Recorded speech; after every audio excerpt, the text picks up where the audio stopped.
జైల్లో పడ్డాడు. ఆయన పేరే ఆయనకి వచ్చి రాలేదు. మీకేం కలిసి వస్తుంది? రేయ్, అమ్మ పేరు వచ్చి రాలేదని నువ్వే అన్నావు కదరా, మర్చిపోయావా? నేనన్నానురా, కానీ నువ్వనడం తప్పు. మేమిద్దరం పెళ్లి ఎలకల్లా మాట్లాడుకుంటాం కాబట్టి నేనిన్నన్నా ఆవిడ నన్నిన్నన్నా అన్ని నడిచిపోతాయి. కానీ అమ్మ పేరు కలిసి రాలేదని నువ్వన్నావని తెలిస్తే తట్టుకోలేదురా.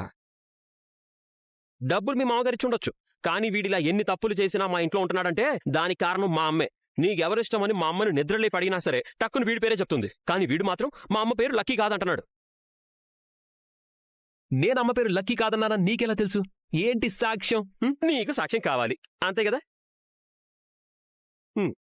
పార్లర్కి అమ్మ పేరు పెట్టుకుంటే ఏం కలిసి వచ్చింది నీకు? మా అమ్మ పేరు లక్కీ అయితే 2 షాపులు ఎందుకు అలా అవుతాయి?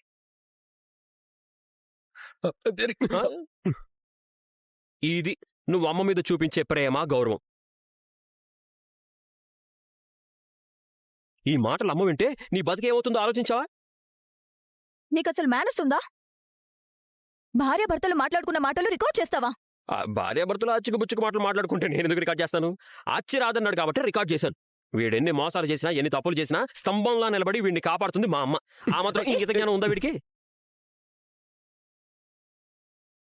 పార్లర్కి అమ్మ పేరు పోయిందంటే దానికి కారణం ఈ పార్లర్ అమ్మ.